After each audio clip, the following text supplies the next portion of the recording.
Welcome to a special edition of the You Name It show. How many times have I said that? I don't know. Hola, Jerry. 90. This will be episode 97, I think, and I probably have said that quite a few times, pretending that we have a special episode because it sounds shitty. I've said hola quite a few times, too. Hey, this is aimed only at me. Let's put it towards both of us. Oh. I touched the microphone during the show. We're sharing a microphone. Yes, we are in the great state of Florida, and we are in Tampa, that part of it.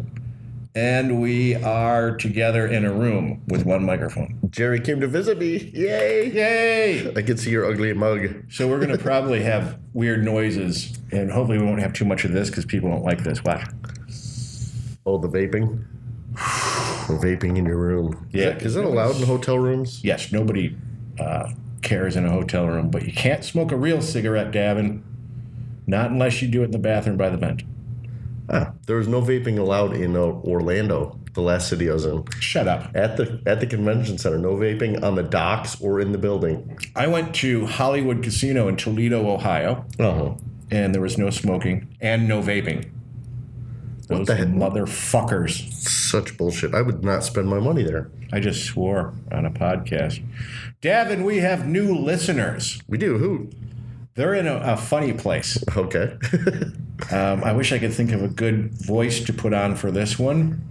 They're in Morocco. Okay. Guess what part of Morocco? What part? Casablanca. We've got people listening in Casablanca. We have 4 downloads in Casablanca, Morocco. Why? Hi, Casablanca. Play it again, Sam. That's probably what they're saying. They're probably by the piano listening to it in the 40s. You would think. Isn't that weird? Casablanca. It's funny. So Cuba, I noticed Cuba has a lot of old cars because there's more Cuba footage on TV right now. With the whole trade thing and, with Castro dying and all that other shit. Yeah, because nobody could get a car.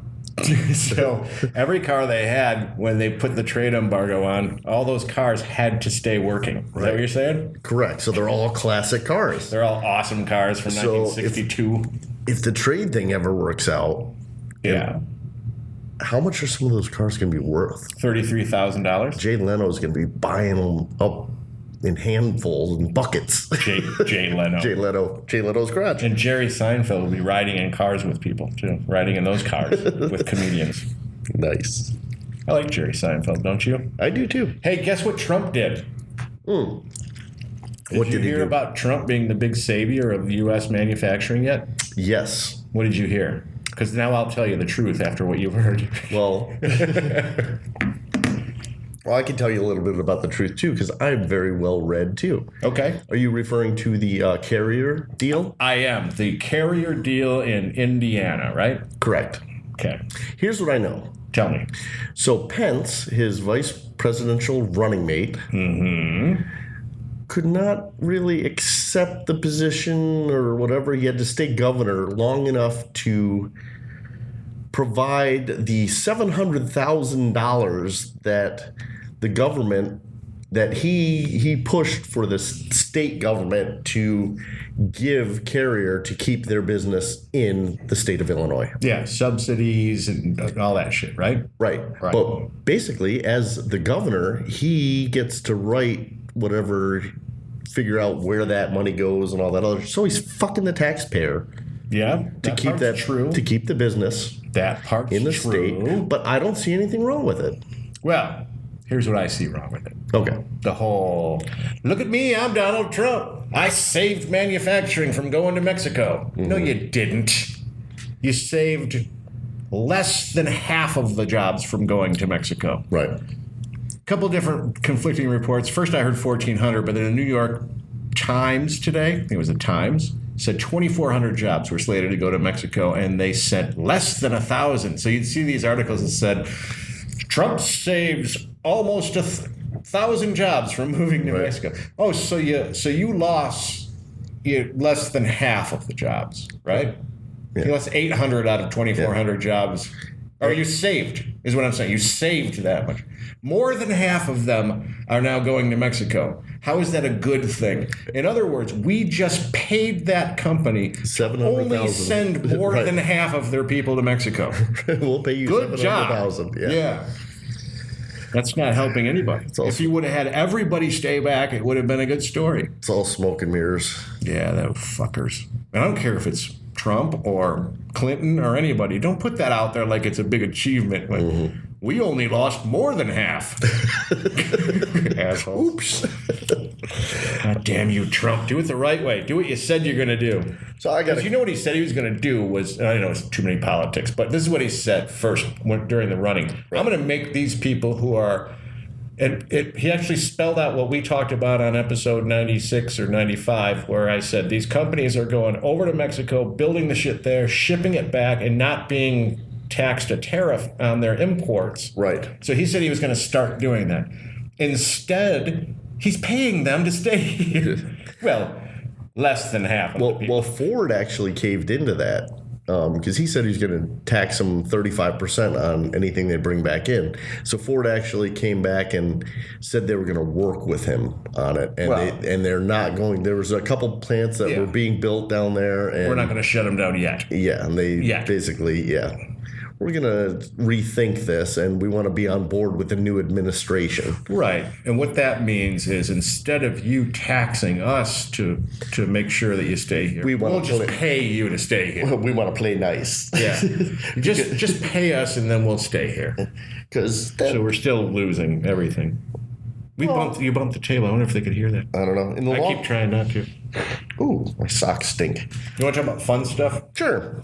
So I know we don't like to do that too much. The politicky bullshit, even though it's fun. Let's see, do I have a fun one? Flying today. I flew in a plane today. Yes, you haven't flown in a while, have you? I haven't, and I almost forgot how. I forgot how to sit in that chair and be uncomfortable. Jerry, you don't have to fly the plane. You just have to get on it. Let's see, will I get in trouble for this? Of course, I'm sitting at the window seat.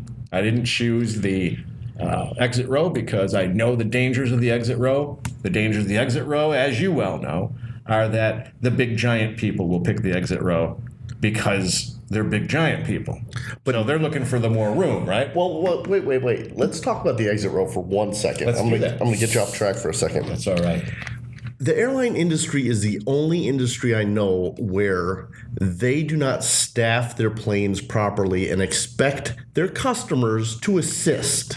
Yes. They come around and they ask you, will you assist in the case of an emergency? Yeah. And if you say no, they're going to move you to a shitty seat back by the shitter, you know, with the stinky bit, poop and all that other stuff. Yeah, the shitter. Yep.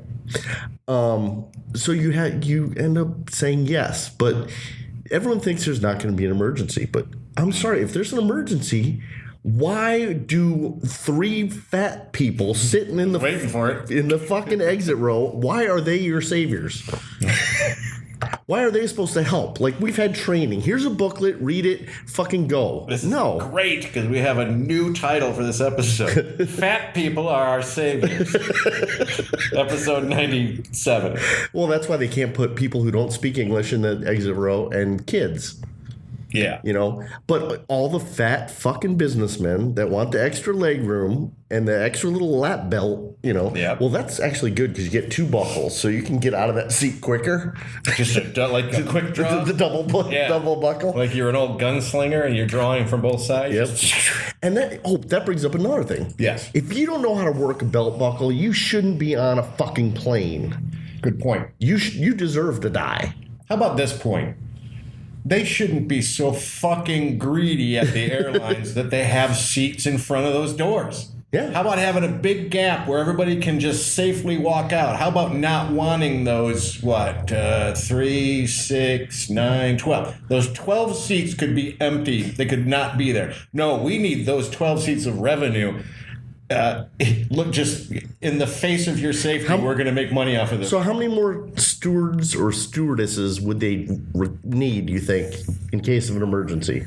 If they didn't have the seats, none. I think you need 1 for every exit door. No, they wouldn't need, they wouldn't need to add any is what I'm saying. Right.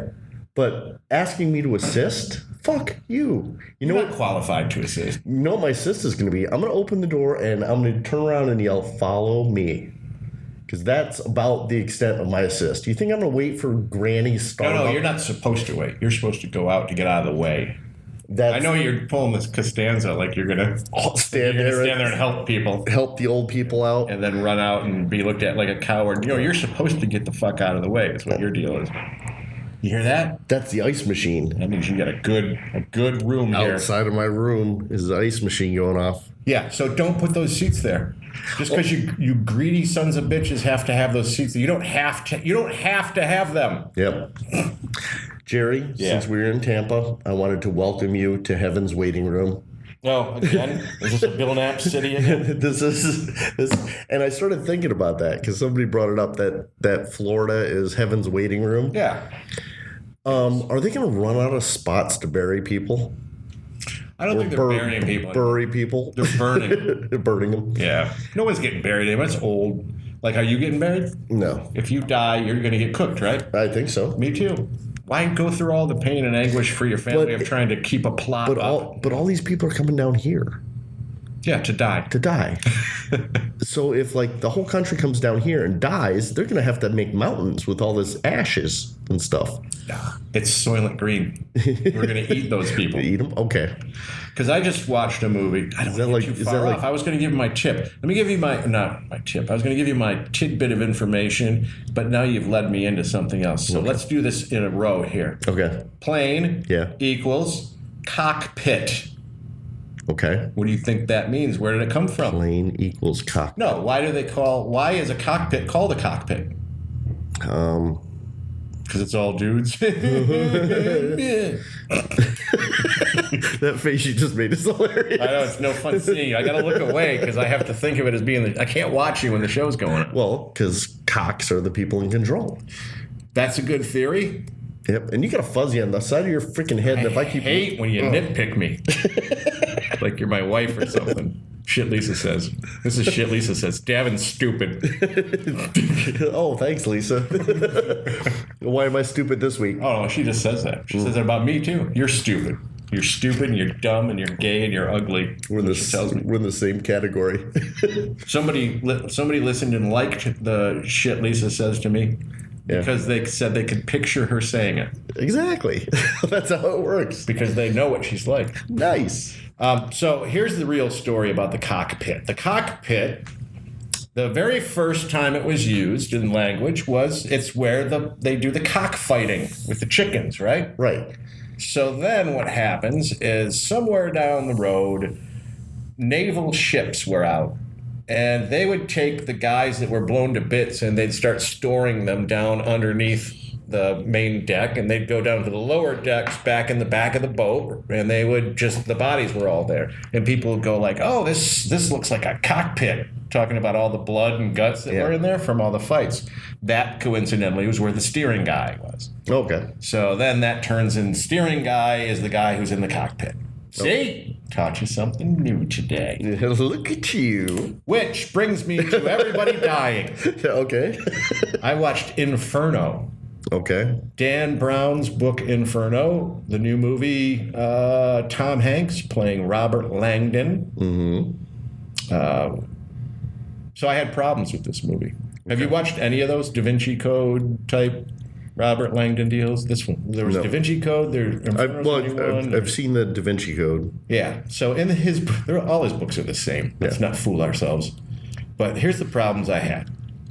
So if there's an evil genius that's trying to poison the entire world to thin out society, which is the basis of the whole movie, spoiler alert, because this is a big spoiler conversation. I hope you guys don't want to see Inferno, which is a decent movie, but it's been out for a little bit, I think. Anyway, so here's the main point. This guy's going to poison the water supply, and he's going to thin out the population because they spell out how the population has grown. Like, it took 700 million years for us to get to 1 billion people, and then to get from 1 billion to 2 was like 4 years, and then, that kind of thing. Gradually keeps going. And then it just gets exponentially worse. So the mastermind's going to poison everybody, right? Mm-hmm. Why does there always have to be a trail of clues to the poisoning?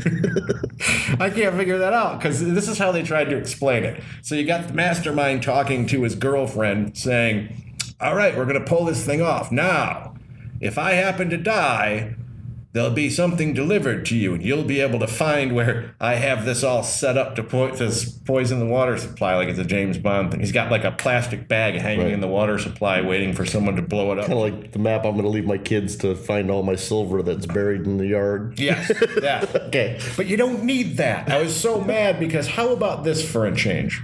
Hey, I got all this shit that I'm going to poison the whole world with, and I think I'm going to go like dump it in the water supply in a couple of weeks. I'm not telling anybody about it. I'm just going to go do it. Yeah. That makes sense. I thought about maybe putting out a giant video that I could put out to the world so everybody could watch it and hear my speech about why I'm doing it. Yeah. Then I thought about this and said, I don't want to tip them off because they might stop me. So instead, I'm going to go dump it in the reservoir. If I happen to die, I thought about leaving you a trail of clues that would lead you back through poetry from the 17th century so you can find it in the seventh ring of Dante's Hell or whatever. Right. You put all the pieces together because you're smart. Instead, I'm going to leave the shit in the hall closet. Mm-hmm. If I die, you'll find it in the hall closet. Take it down the reservoir and dump it out. Movie's over. Okay. Why do we need a trail of clues for Robert Langdon? It's ridiculous. Oh, that's the video announcement to the world. It's like you want to be caught. Exactly. In 24 hours, I'm going to blow up the world. Well, you couldn't make a whole movie out of it if the guy just went and dumped it. I know. That's my whole point. Or a book or whatever. I know why they're doing it. You have to make there's no story without it. Yeah, you have to make your mind work. It's like Nostradamus predicting shit.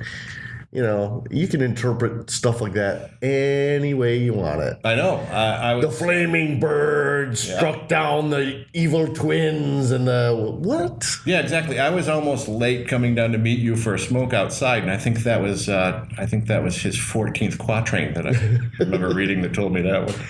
Nice. Nostradamus. Yeah. That was my movie review of Inferno. Okay. Remember, fat people are your saviors. I've got an Inferno story for you. Oh, fiery Inferno? Our audio friend, Keith. Yes. Keith Harrelson. Keith Harrelson. Hi, Keith.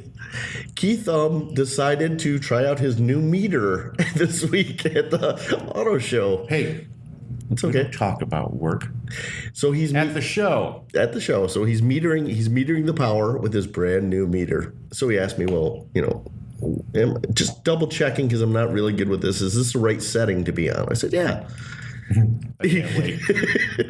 He sticks it in and it pops. No way. Smoke too? Smoke, yep. Smells like burning electronics. He jumped back.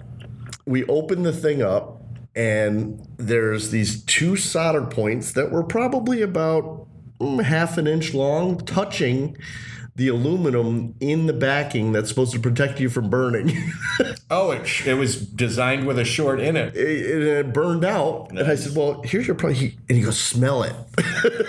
And people always do that. Like they come, smell it. See that? Smell it. It smells like burning air. Terrible. So, I want you to smell it because it smells terrible. So I grabbed my meter and I metered the same cord and no problem. It meters fine. So watching Keith go back to do the same thing again with the same meter. His meter? His meter. Yeah. And he's standing back and he's getting ready to put it in and he's afraid it's going to spark again. I go, first of all, Keith, how much did you pay for your meter? He said, $20. Yeah. I said, that's your problem. You spent $20 on a meter that's supposed to save your life. You're putting it into something electrical that could kill you. About $80. Yeah, maybe up you might want to be a cheapskate somewhere else. Instead of on that. Here, smell this. That's what made me think of Inferno. You know who doesn't care about bad smells?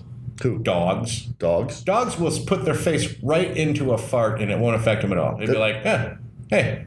That's true. That's kind of like a greeting for them. So it's crotches. Weird to me. It is a greeting. And it's weird to me that with their heightened sense of smell, one of your farts wouldn't bother them. Oh, mine are bad too. I bet if you had a dog at your house and you farted and the dog stuffed his nose right up into your ass when you were farting, that dog wouldn't even flinch. It would be like, that was a fart. Would just be that. Yeah, could be. You wouldn't care at all. Hey, I got a joke for you. Do you? Are you ready for it? I'm ready. Okay, so this blind guy walks into this restaurant. Okay. And he asks if the waiter has a Braille menu. The waiter says, "No, I'm sorry, we don't. But if you want me to, I can read the menu to you." He goes, "No, that's not necessary. Just bring me a dirty fork." Okay. Waiter goes, "Okay, well, what the hell am I going to do?" Okay, goes to the dishwasher, "Give me a dirty fork." Walks out. The guy takes the dirty fork, sticks it in his mouth, tastes it. He goes, "Ooh. Meatloaf, mashed potatoes, gravy, and corn. I'll take that for lunch." Okay. Guy comes in the next day, same thing. Waiter goes, "You want another dirty fork?" He goes, "Yeah, I do." Goes back to the dishwasher, gets another dirty fork. Tastes it. He's like, "Fried chicken. Oh, beets.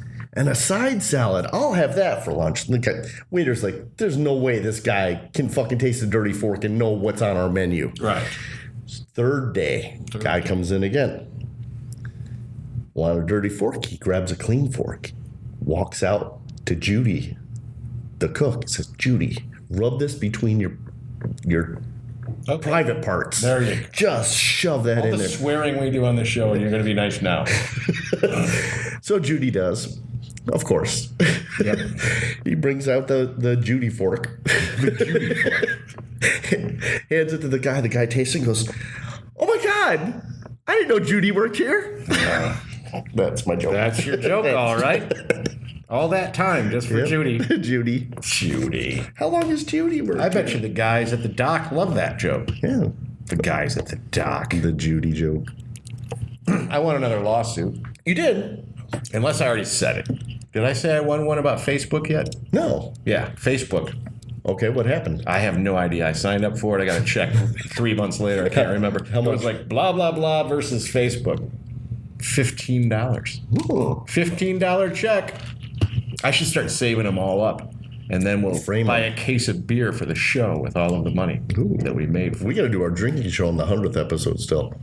We're getting close. It'll be 97. We'll have 3 more episodes to go. Or am I going to be home, though, when I that don't know. happens? I don't. We skipped a week, so. Yeah. Sorry for skipping a week, guys. We were busy. And Thanksgiving. Oh, It was Thanksgiving. What did you do for Thanksgiving, Jerry? I sat at my house, and then I ate some turkey and mashed potatoes and some mac and cheese that Lisa made that was super cheesy with bacon in it. Oh, bacon. Double cheese, bacon, the good stuff. The stuff that, not like if your mom was over there saying, "You're putting way too much cheese in there, Davin.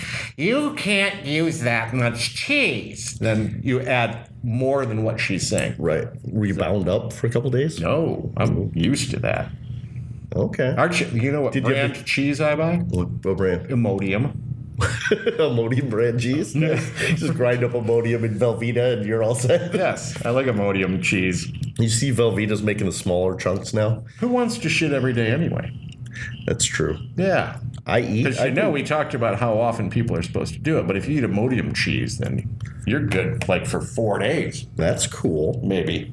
I don't know. I'm making it. So did you have the kids over for They Thanksgiving? showed up for garage beer that night, Okay. and that was fun. We played darts, we sang songs, and it was fun. Okay. Nothing spectacular. I did. I was in Orlando. You were, yes. I did Mafia Thanksgiving. Mafia Thanksgiving was... Oh, you went to an Italian restaurant? No, well, the night before Thanksgiving, we went out for our real Thanksgiving dinner. We went to Fogo de Chao, which is strolling meat, where they stroll around with chunks of meat on swords, the gauchos, and you flip that little thing. Brazilian steakhouse. Exactly. You flip the little card, whether it's green for, yes, I want more meat, or red for, no, stop, I'm full. Yes. So Peter... Oh, stop, I'm full. Oh, stop, I'm full. Oh, no, I'm fat, but I'm right. full. So anyway, I took Peter with me for that. So anyway, Thanksgiving, got invited, just like every year. We know some people that work at the Orlando Auto Show in town. They're all locals, and they've been down there for a while. And the one guy puts on a huge spread. Yeah. I took Dave last year, our friend Dave, and Yes. he is the one that named it Mafia Thanksgiving. Okay. Because we found out something interesting. They're in the mafia. We think they might be. They all live in the same neighborhood. Are you allowed to talk about this without fear of reprisal? No, I'm not mentioning names. Okay. So they all live in the same neighborhood, and it's like a U-shaped neighborhood. So there's 2 entrances and like a U. Okay. And Gated community? there seems to be like this black unmarked car at each of the entrances, like the first couple houses in. Okay. We don't know if that's the FBI or what, but anyway, all these guys are from Chicago, and they all have something to do with the convention center. Like the one guy runs the labor, the one guy runs, the contract for cleaning all the carpets. The one guy the one guy does this, the one guy does that, one guy handles freight. Weird. And I just get the feeling that there was a conversation years and years ago, and they were all out in Chicago and said, they're building this convention center. You boys need to have a presence there. We got you set up in this neighborhood. You go down there. So we got invited to the Mafia Thanksgiving. Yeah. And basically, they said, welcome to the family. They didn't say those words, did they? Yes. Oh, well, then it's totally mafia. Yeah. We go by complete stereotypes. Exactly. So anyways, he made 4 freaking turkeys. He had a deep fried turkey, a baked turkey, a smoked turkey, and a grilled turkey. And for no reason at all, they put like a block of cement with a chain on it on another turkey and threw it in the bay. I felt like a block of cement after eating there. It was huge. So yeah. That sounds awesome, actually. And then on our way out of the neighborhood, there was a man walking a wolf. Okay. Peter saw that one, and I'm like, there's no way that guy is walking an actual wolf. And he's like, yep, it's an actual wolf. So we're kind of convinced that What? It's my wolf. it's my wolf. I'm part of the community. Mind your business. I'm walking a wolf. So it's the Mafia Thanksgiving. Was there a piano player? That's too bad, because I was thinking about piano players. But they all smoke cigars. They all have pinky rings. They all sit back in the lounge chairs drinking the Are they in track cocktails. suits? Yep. Oh, all the wives were like, Goodfellas. Yeah. How she describes all the wives wearing the pantsuits and and they're looking gaudy. Yeah, and they all had the Chicago accent, and they got the Bears stuff hanging all over the place. And Was Jim Broderick there? no, he was not. Why, is something wrong with his head? Do yourself a favor. Don't fuck with the wires. So, Mafia Thanksgiving. that reminded me of Billy Joel playing the piano Okay. in Piano Man, Okay. because it seems like a mafia place to go, right? Okay. Yeah. What the fuck is a real estate novelist? What is a real estate novelist? I had to look it up. I just wanted to see what anybody thinks, because it never made any sense. Now, Paul is a real estate novelist. Yeah. Never had time for a wife. What's a real estate novelist? It makes no sense until you know what it is, because there's no job title that's real estate novelist. I thought it must have been something to do, like a different part of real estate that I had no clue about or whatever. No, it's a real estate guy who's writing a novel. That's all it means. Real estate novelist. Yeah, it's based. This song is based on his own experience when he played piano in a New York bar. One of the customers was in real estate, and he was perpetually writing this novel for years and years, and he just figured out that the guy's never going to finish his novel because he's always in the bar drinking and getting drunk. There's never time to finish it. So he just threw him in the song. But it bothered me for a long time once I started listening to the song and going, real estate novelist? What the fuck does that mean? So we were here yesterday. You missed it. Yeah. Barbara Streisand was in concert. Barbara Streisand. So we're over at the UPS store, and this openly effeminate gentleman came in to print out his tickets. So you're going to attack a gay guy now. Go ahead. So he prints out his tickets, and the UPS guy was like, you paid what for those tickets? And he's like, just make sure you delete it off of the computer, because I don't want someone. I was just thinking that UPS guy could have copied the print, and got there before this guy and got his seats, and it would have been perfect. Why is anybody printing their concert tickets out at a UPS store? I have no idea. Maybe you got them at StubHub or something like that. No, but that's true. I mean, you totally get fucked if you're on a, like, you always print your boarding pass for your plane. Not like that would matter, but if you printed concert tickets here in the lobby, you always have to make sure that you log off and clear the memory and all that shit. But there were people from, like, moms from Philadelphia that came down that... Jerry. I saw a guy out in the smoking area with his mom, and yeah, we're from Philadelphia, and my mom for Christmas brought me down to see Barbra Streisand. Barbara. Because I've never seen, so it's like the gay son mom bonding. Okay. A couple gay guys out there, lots of people that like theater. You're pushing a stereotype here, aren't you? Old Jewish people. Maybe someone else likes Barbra Streisand that you know. She's really big down here because everyone's dying to see her. I don't actually like Barbra Streisand. Although Neil Diamond is coming to town. Yeah, I saw that. That would be cool. Would you go see Neil Diamond? I might Because I think it would be funny. I might actually go see Neil Diamond. Turn on your hot light and shine wherever you Coming go. to America. Neil Diamond. But that brought me to a thought of, is it an easy job or a difficult job to be Barbra Streisand security? I don't know. Because you figure everyone's old. Everyone's either old or gay. Are they going to rush her and, like, kill her? No. Oh, you're about security at the show. Yeah. I thought maybe you were talking about just in life. Well, her personal security. It doesn't matter, actually. Either way, what is the real danger being Barbra Streisand? Are you afraid that someone's going to go, I'll wheel up to you and stab you in the kneecap with my letter opener? I would imagine. Because they're all ancient. That voice, yeah. I would imagine it would be easy to do that part of it, but the hard part would be putting up with Barbara. Yeah, probably.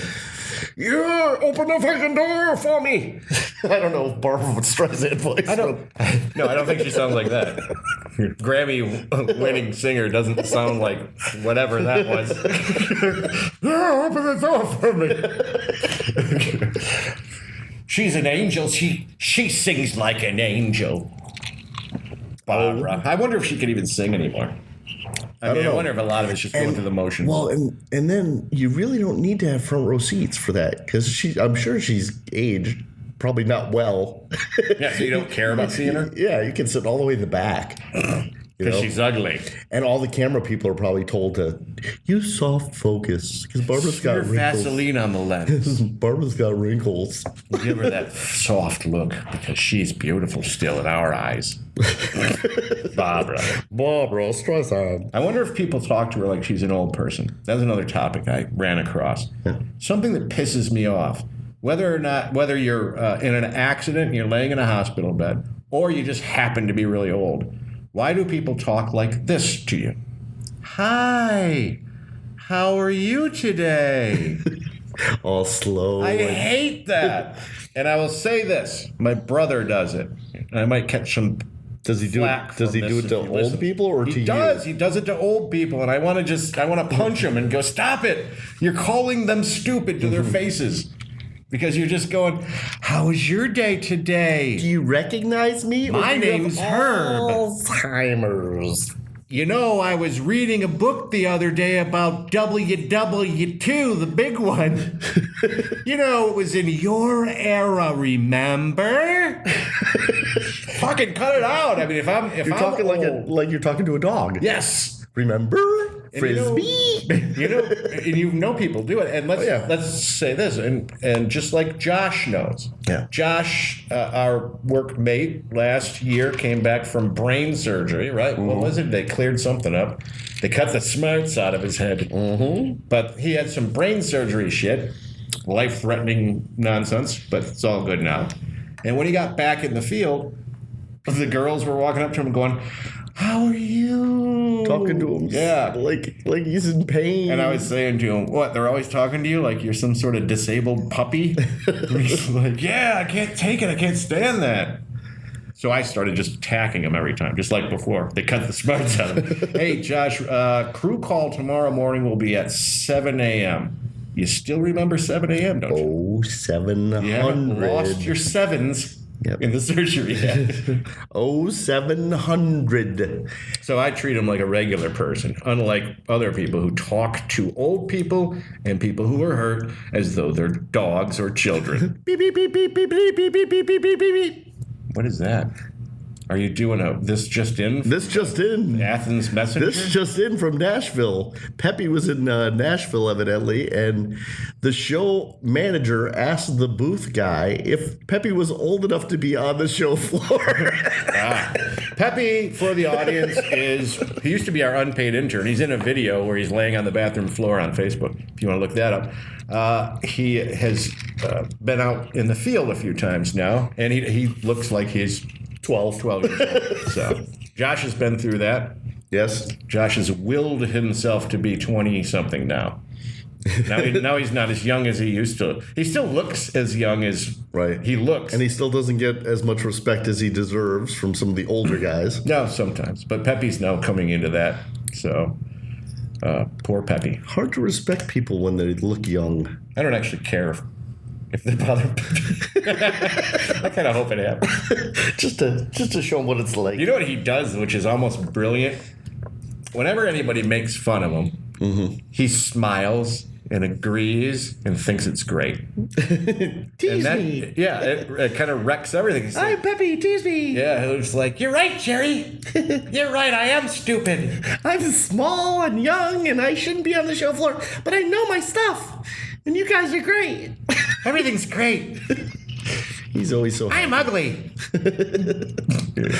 I don't say those things to him, but if I said that to him, he would go, you're right, Jerry, I am ugly. You're right. Give me Because he's got a voice like that somehow. I don't know. He does have that high-pitched elf voice. Elfin-like. I don't think he's allowed in the exit row. He's too small. He's like a baby. He's got to go sit on someone else's lap on the Would plane. you like to be willing to assist in an emergency? Oh, I'm sorry. Children can't sit in this row. You're going to have to move yourself to the back by the shitters. So I was behind the exit row, and of course, I made the wrong decision because the fat lady sat next to me. Wasn't too bad, though.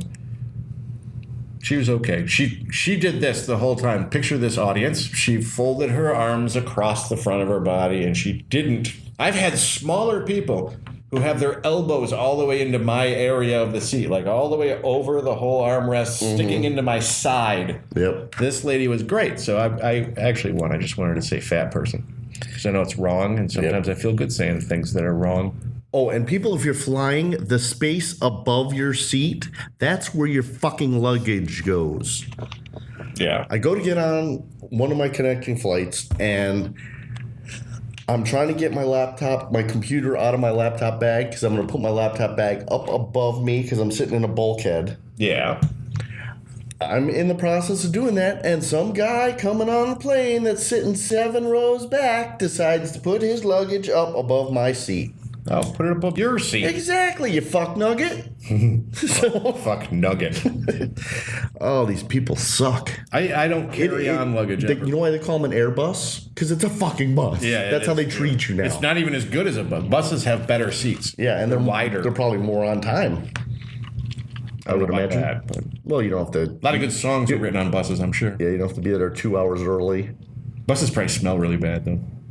Yeah, it depends if you're sitting in the back. Because if you were a bum, I mean, more so than you are right now, then you would be able to probably be able to live for a week on like $38. Because all you do is you buy a ticket to the other side of the country and just live on that bus the whole time. Have you ever been on a tour bus, Jerry? Not the concert. Well, I can't say that. I went on Alice Cooper's tour bus with a camera crew, but it wasn't like I was there for any real reason. It was just media. I've heard very bad things about tour buses. Oh, yeah. And things that go on the tour buses. I don't remember if we've ever talked about that. That would be a shitty job. You're not allowed to shit on the bus. A maid for the tour bus. You don't have those, and you're not allowed to shit on them. You know that, right? Yeah. And if you do have to shit, you have to go in there with a bag and shit into a bag, and then you dump it off at the rest stop.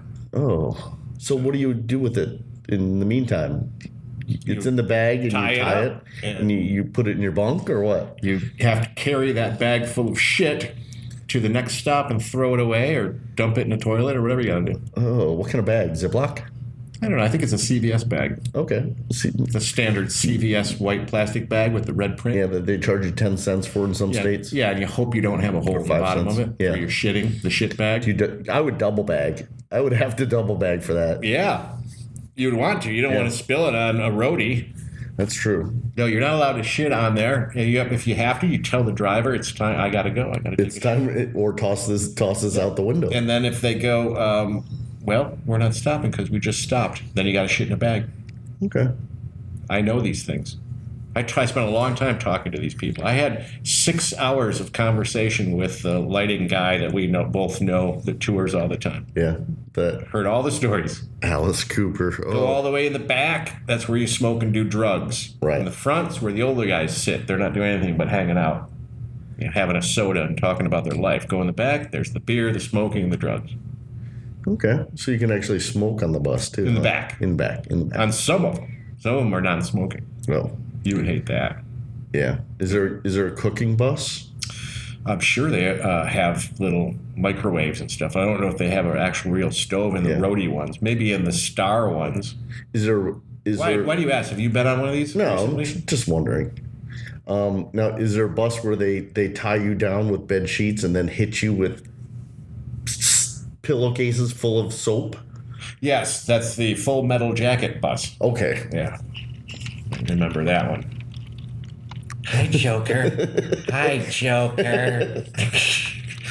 This is dumb, and it's time. It's time to go on with our day. Yes. I know, it's only been 41 minutes, but this is a weird one because we're sitting here looking at each other. We don't like it. I know. Ugh. And there's probably a lot of weird noises on this that I won't be able to tell until after we post it, like clunks and bangs and breathing and clicking. Yeah. All this shit. Hey, Jerry, do you think Black Fridays matter? Do Black Fridays matter? No. Don't matter at all. Got me with that one. That was the first good joke of the... No, I'm just kidding. Yeah, lots of them. Totally caught me off guard on that one. Do Black Fridays matter? They don't. Who does Black Friday anyway? That's such a pain in the ass to get out and fight with people to get 5 a.m. save $5. Oh, yeah, I got this crock pot from my mom. $25. It's normally $40. Yay! Yeah, but I sat out for hours and hours of my time and had to fight with people. I had to wake up at fucking 3 a.m. to drive to the store and find a parking spot. And it's like those people that camp out all night at an IKEA to get a free chair. The first 200 people will get this free, shitty, cheap chair. IKEA is like a fucking maze, too. I know, they do that on purpose. It's like a casino. Like casinos will filter you through so you see everything. Until you get to the Swedish meatballs. Yeah. That's what IKEA is all Lined about. up at the meatballs. But casinos are designed to make you forget where the exits are. Mm-hmm. They never have any clocks on purpose. They don't want anybody to know what time pump it in is. Oxygen. They do, yeah, I hear they do that. I don't know how healthy that would be with the smoking. I mean, it has to be a very small amount. They can't pump in like pure oxygen, be a giant fire. Exactly. You'd be like Keith's meter. Woo! Something smells. Something's burning. Smell this. Have the dog smell this. We might go to a casino, right? Yes. I might have a couple of drinks. I got yelled at for saying that I might drink with you. By Lisa? Yeah. She yelled at you? You better be careful. Don't so hang it's not out. like Philadelphia. She's worried about me, not you. Oh, okay. She's worried about me drinking. Like when the whole low blood sugar drinking event happens. Oh, okay. So she's worried that I don't know how to deal. Like I've been on the road for 5 years. Well, it's because I'm thinks that I'm gonna. It's because you're seeing me again. Because I've got a reputation. No, it's because she thinks it wouldn't matter who it was. She's like, you better be careful. She's all worried about it as if as soon as I hit the road, I turn into an idiot and don't realize that is a possibility. It happened like twice in my life. Mm-hmm. Once, it didn't even happen the same way. Once the next day, I could barely move, and that was the first deal of the aftermath of drinking with no carbs and low blood sugar. Happened in Philadelphia. So since Philadelphia, it's not like I'm running around passing out in the streets. She's just jealous because this is a Yingling state. She might be jealous. And she knows you're going to be drinking Yingling. You've been drinking today. Slurring your words. Maybe I could buy another plane seat and put some Yingling on there for us. Ooh, bring some back in your carry-on. Yeah, that wouldn't work. Yeah. And the carry-on's the worst. You can't Stack carry it up in the cockpit with all the dead bodies. You'd have to try and put it in your stowed luggage, not your carry-on. Yeah, that's true. You know the Put it down with all the dead bodies. From the Mexican the Thanksgiving mafia. Thanksgiving mafia. I got all See, that means it's time to go. Squeeze another 3 minutes out of us. Thank you for listening to episode 97, I hope. Yes, indeed. You Name It show. Guys, have a good one. Papa Wheelie.